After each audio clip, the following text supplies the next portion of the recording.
Anh họ tên là gì đấy? Tên máy này á, bây giờ không biết này. Họ bảo tên là gì đấy?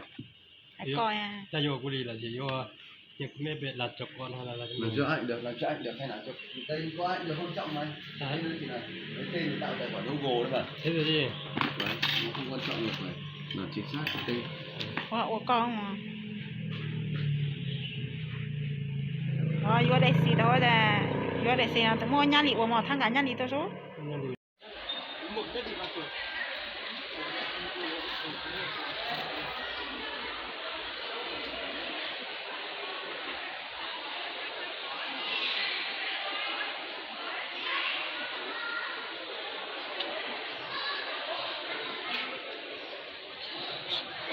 Bây tôi vô chỉ, bây tôi sợ chỉ để bây tôi thâu nè.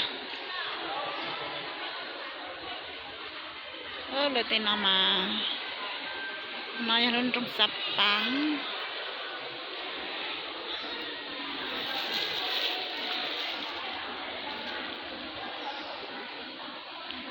Nó là mà không trong sập lầu đi cá mò dùng nữa chị, em không chỉ chạy cá mò nữa.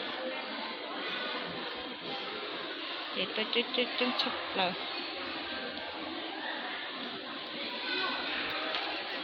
Sa tị nó lên một tí cho mông tiết lỡ đây nó tận nó nữa.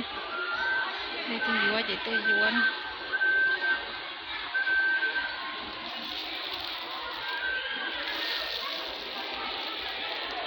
Cô sợ lúc chị đợi nó tôi có tôi giật thóc đây là sợ xong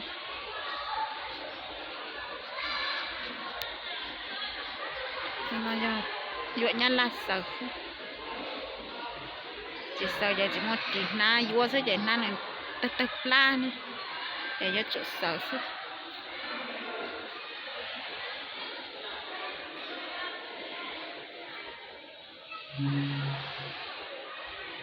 cho cái là tôi tận cho cái gì nó tôi tận xuống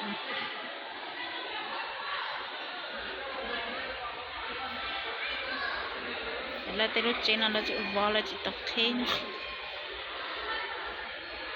tôi chọn xe tu của tôi ăn nó nhai tung cả bộ mất tàu này ồ Tàu à là có lúc cái gì thì mình phải xuống đây cái tạo là xe khốt la nữa nè của tôi giật thâu nó tìm nó lại tìm khốt la tàu tìm tia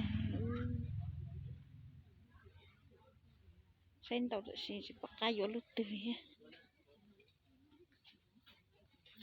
cái lúc bây giờ nhẹ giờ